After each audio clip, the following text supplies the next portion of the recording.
Pokémon, the highest grossing media franchise in the world, once known for the Electric Rat and Pokemon Go to the Polls, has recently gained a brand new reputation as an absolute free-for-all for scalpers and scammers to make as much money as possible in an extremely short amount of time. How did this beloved franchise take a popular trading card game and turn it into a stock market? Let's find out.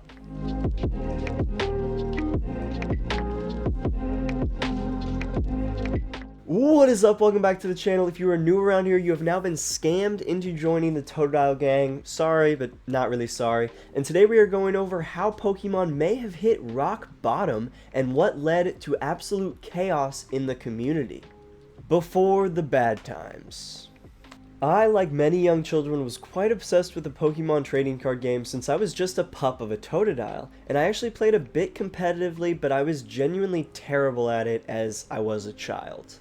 I regrettably stopped playing the game in high school and didn't pick it back up until 7 years later in the spring of 2023, right in the midst of Mew VMAX and Lost Box's reign as rulers of the format.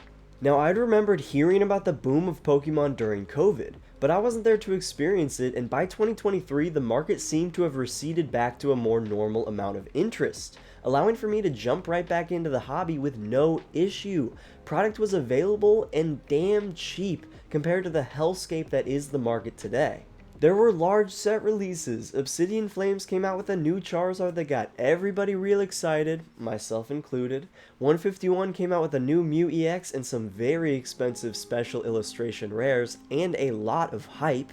But a few things that neither of these sets had were pre-releases that had to turn people away because of scalpers trying to get the product early and because of limited supply. Scalpers quite literally fist fighting at Pokemon vending machines over product, or MSRP, which is the manufacturer's suggested retail price, being over double what it should be. A lot of factors go into why these things have been happening recently, and we've got plenty of time to go over those. But I have seen a very common sentiment in a lot of Pokemon players to the general exodus, or at least thoughts of leaving the Pokemon trading card game due to these issues. And you may be thinking to yourself, hasn't Pokemon spiked like this before? Why haven't we seen these types of supply shortages and people going insane over shiny pieces of cardboard? Well, we kinda have. Evolving Skies and the beginning of the end. Now, as I mentioned, Pokemon went big boom during COVID. This is partially because people didn't really have much to do. This is also because you can play Pokemon with limited or no contact if necessary. And this is also because of certain YouTubers, including some tiny channel called Log and Paul, I don't know, I think that's how you say it, who started opening up some very expensive packs in October of 2020. And people really liked this, apparently. So pretty quickly, stock begins to fly off the shelves, with a lot of people who could not give less of a shit about Pokemon purchasing anything they can get their grubby little hands on because it's now viewed as an investment, largely due to Mr. Paul and other influencers who were hyping up Pokemon as cardboard gold.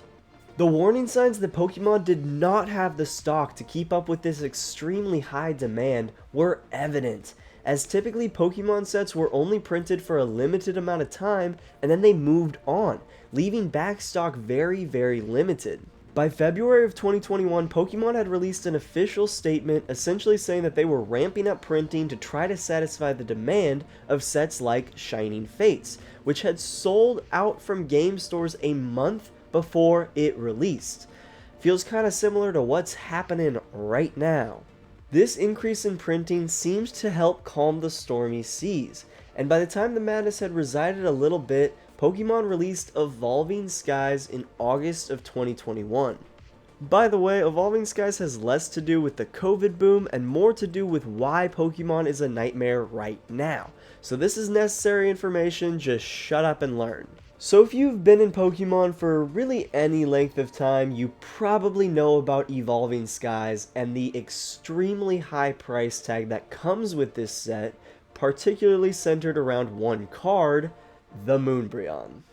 Moonbryon, or Umbreon VMAX number 215, is essentially the all-time chase card that you can pull of the last 5 years or so, running you a spicy $1,500 ungraded or a walloping $2,500 if it's PSA 10.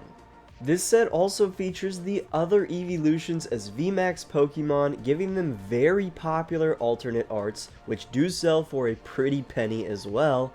This will be relevant here in a little bit. To be honest, the value of a Moonbryon didn't start out at anything crazy, running you roughly $200 around release, which is of course expensive, but nothing outlandish for the chase card of a highly anticipated set. The price did start to shoot up from there though, reaching $400 about a year post-release, and the Moonbryon's prices pretty much just consistently rose, following the normal ebbs and flows of the market, until something weird happened in late 2024. So let's talk about that. Prismatic Evolutions. In late September of 2024, the Pokemon TCG market was puffing along quite normally. Stellar Crown had just been released to some initial excitement that pretty quickly faded away as the far more compelling future plans were revealed. Step 1. Pikachu. Now let me get one thing very, very clear. The Pokemon Company is nothing if not greedy and exploitative, and there is nothing that they can exploit more for more money than their star of the show, Pikachu. The announcement of the Surging Sparks set, which was to contain a Pikachu EX which was both playable and had a somewhat cool SIR, was enough to make pretty much everyone drop Stellar Crown like an old toy. Surging Sparks was released, and you could instantly tell that there was more demand for this set than anything since 151, as ETBs, which typically run you about $45, were going for $60 about 2 weeks post-release, and that price only continued to rise. Of course, one of the driving factors behind all of this excitement was the Pikachu EX SIR, which was going for around $500 around release and led to everyone and their mother trying to get themselves a chance at this gold mine. Which, I'm gonna be honest, I don't even really think this is like that cool of a card. Like, can we get a bit more creative for the expensive cards, please? Do more stuff like the Bubble Mew, like come on. But Surging Sparks' time in the limelight soon came to an end, as another star set was waiting around the corner to take all the glory. Step 2. Evolutions. So right before that highly anticipated set with a Pikachu was released, Pokemon Company announced that the next set that they would be releasing, which was coming in January, was going to be an Evolutions set. People immediately started to lose their minds as everyone in the community remembered what the last Evolution set came with, the Great Moonbryon. And you know that Pokemon is not one to lose out on opportunities, so they were going to follow up the Moonbryon with something good. And honestly, yeah, the Sunbryon is really cool, and yes, I am just bragging to y'all that I pulled a Japanese Sunbryon and it's a PSA 10. Do I wish it was English? You betcha, but am I grateful that I at least have one? Yes. But anyways, just the announcement that there would be a new Evolution set instantly set off the markets, and the prices of essentially everything Pokemon related began to soar as anticipation for Prismatic Evolutions grew stronger and stronger. And then, the nightmare that was the release of Prismatic Evolutions, which is a more apt name, began. Getting your hands on product near MSRP, which was already raised too high, was damn near impossible. Finding a store that had it in stock was one thing, but finding a store that didn't charge $100 for an ETB was another thing. In my area, they were typically going for about $120 unopened, and I think now they're running about $140. Keep in mind, this is a box, sleeves, dice, a promo card, and 9 packs of Pokemon, essentially running you over $13 per pack, even if you take into account the value of the promo card. Thankfully, one of my local card shops was doing this nice thing where they essentially sold the box at MSRP, which was $65, still not great, but better, if they removed the plastic wrap and the inside cardboard thing from the box, trying to guarantee that these cards would go to people who wanted to open the packs and not scalpers. I personally think that this is how the releases of these valuable sets should work, and I was personally very grateful to get at least one ETB without having to dish out over $100. So you might be thinking to yourself now, why are these game shops charging these insane prices? And why couldn't they get enough product to offer it for cheaper? Well, there are two large answers to that question. So let's start with scalpers. The Scalper Epidemic. The word scalper originated in the 1600s and was used quite literally until the late 1800s, when it became a term to describe people who would buy theater tickets and sell them at unauthorized prices to make a profit. Of course, today we see scalpers in so many industries. People who will jump onto an emerging trend, buy up the stock, and then sell it at exorbitant prices that people will buy because they have no choice due to the rarity of the product. I had of course heard of this happening most predominantly with the sneaker industry. And hell, even in my other hobby, disc golf, scalpers are a bit of an issue, but of course not nearly to the same level. But I really didn't think that scalpers would ever be a huge problem in the Pokemon community, and I unfortunately was dead wrong. Releasing an expensive Pikachu card and announcing an evolution set in the same month is essentially just putting chum in the water for all of these scalpers, and oh boy, they started flooding in. I'm sure y'all have seen the now numerous videos of people fighting at Pokemon card vending machines after a restock because a lot of these machines have no limits to how much product you can buy at one time.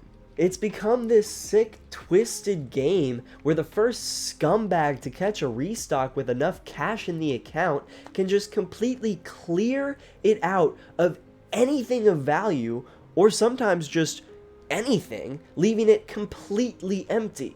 These absolute man-children, shockingly enough, don't like to be filmed when they commit these embarrassing acts of greed, essentially taking candy from babies everywhere. So, if you ever catch someone in the act doing this, film them and share it. I genuinely think shame may be our only option here. And don't even get me started on the Pokemon Center website, where Pokemon drops all of their products as pre-releases, as well as their very special Pokemon Center ETBs. Real quick, if y'all don't know, for each set, Pokemon releases a regular ETB and a Pokemon Center ETB. Now these PC ETBs come with one extra pack and a very special promo card that has a Pokemon Center stamp on it. These promo cards alone will run you anywhere from $25 to $180 depending on how popular the set is, which is roughly 10 times the value of their non-Pokemon Center stamped promo counterparts. So these Pokemon Center ETBs are released a couple of months before the actual set, and these are extremely valuable and hard to get your hands on. For example, the Prismatic Evolutions Pokemon Center ETB is running you about $340 right now. Now before scalpers, securing yourself a Pokemon Center ETB was very difficult. You had to be aware of the drop schedule and you had to get in and purchase it before it sold out. Getting a PC ETB after scalpers is damn near impossible. In a similar fashion to the sneaker community, scalpers began to use bots to get around Pokemon Center's order limits, essentially allowing them to purchase as much product as they wanted, and they didn't really have to worry about being on time too badly because it was all automated for them. And of course, because Pokemon had not dealt with this before, there were no safeguards to prevent this. They did implement a queue system, but it doesn't really seem to work because I think the bots can still just get into the queue. This led the upcoming sets, Journey Together and Destined Rivals pre-releases, to be damn near impossible to get anything, and I believe there were 400,000 people, or a combination of people and bots, on the Pokemon Center website trying to get Destined Rivals product on the day of the drop.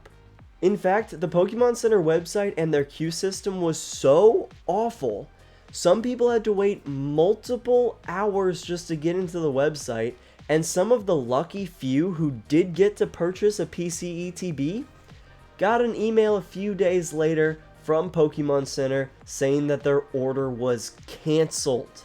I cannot imagine the frustration that I would have if I waited in line on this stupid system just to try to beat out all of these bots. I somehow got onto the website and was able to purchase a PCETB. I think I'm one of the lucky few. And then a few days later, I get an email saying that my order has been canceled because they don't have enough product. And then I look on eBay and see Destined Rivals PCETB going for $400. So the queue didn't stop the scalpers. It just stopped more Pokemon fans from getting product. What are you doing, Pokemon? If you search up Journey Together Booster Box online, you will see the scalpers. $230, $250, $260 for a product that's supposed to be $100 to $150 upon release. And the worst part is that people want these sought after sets so badly, they are willing to pay these insane prices. It's really quite simple. If we want to stop scalpers, we can't buy anything from them, or else they win, and they will continue to do this. Now, unfortunately, the other cause for this travesty is something that is completely out of our control: bureaucratic greed. Real life Team Rocket, MJ Holdings Company. So in order to effectively distribute cards everywhere, the Pokemon Company works with holdings companies who purchase the product and then sell it in their regions. There are a few companies that manage North America, but the largest one is MJ Holdings Company, who is responsible for distributing huge amounts of Pokemon cards to big box stores like Target and Walmart. This is all, of course, contracted, and in these contracts, the deal is essentially Pokemon will sell these cards to the holdings company for a cheap enough price that they can then turn around and sell it to the big box stores, who then turn around and sell for MSRP, or what Pokemon has told them that product is worth, i.e. $45 for an ETB. Now, MJ Holdings Company has gotten a bit creative, no, sorry, I meant evil. They've astutely realized that MSRP is way lower than market price, or what people are selling it for on the open market, so ol' MJ cooked up a devious little plan. They decided to set up a storefront on Walmart's website under the name GT Collectibles, and began to sell products that were extremely sought after and hard to find, like 151 and Paldean Fates booster bundles, and they were selling them at market price. So instead of selling these products at below MSRP to Walmart so that Walmart could turn around and sell them at MSRP, allegedly, MJ Holdings Company decided to take all of the profit and just not give Walmart any of the good stuff so that they could sell it themselves at market price and make a ton of money. Which, I guess, to be fair to them, is exactly what a real-life Team Rocket organization would do, so props to sticking to the theme, I guess? This whole ordeal was exposed on Instagram, gained a lot of traction, and all of a sudden, wouldn't you know it, the GT Collectibles page on the Walmart storefront no longer had any Pokemon products. Weird. And we can hold our breath and hope that MJ has turned a new leaf and started selling the product back to the big box stores, or more realistically, just wait until their next scheme to rip off consumers is unveiled.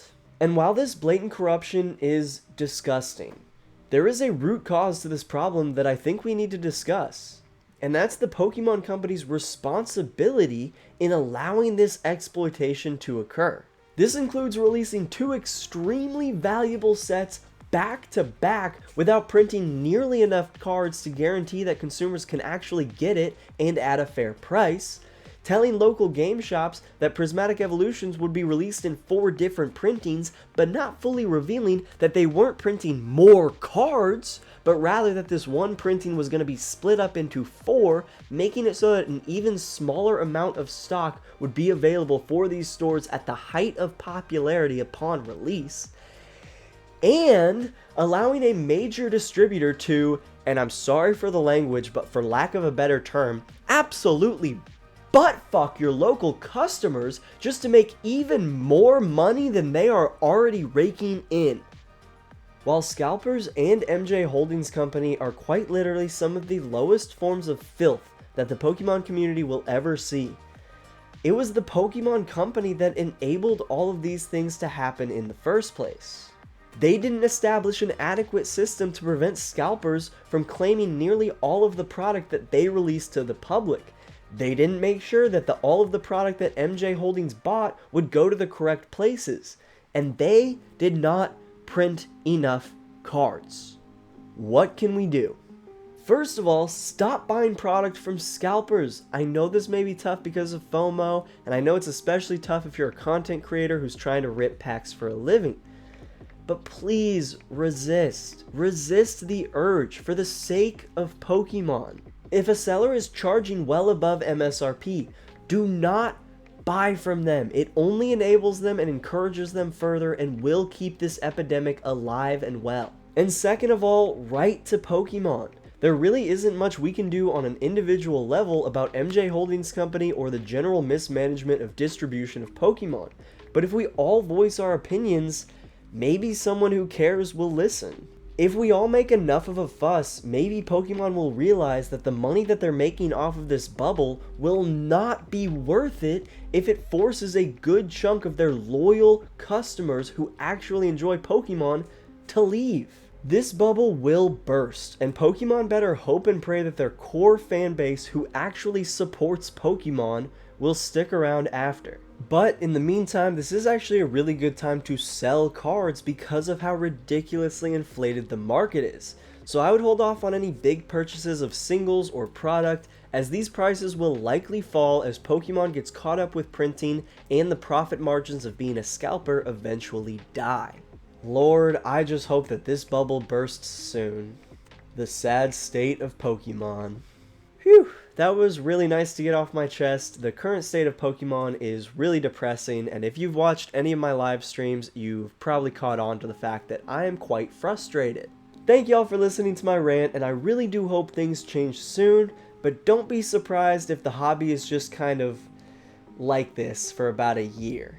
This is a new style of content for me, so let me know if you guys enjoyed it and would like more of this heavily scripted video essay type of stuff. Thank you so much for watching. If you enjoyed this video, make sure to like and subscribe, and if you really enjoyed, hit that notification bell to be notified every time I post or go live. I do stream every Tuesday and Friday at 6 p.m. Central Time, so come check me out. If you'd really like to go that extra mile to support the channel even more, I now have channel memberships available. I have multiple different tiers, so check it out, see if that would be something that's interesting to you. Obviously, this is not required whatsoever, but if you do become a channel member, I will love you forever. Thank you guys so freaking much. The Totodile gang is growing every day, and I am so grateful for y'all. Again, just thank you. Hope you have an absolutely fantastic day, and I will see you guys next time.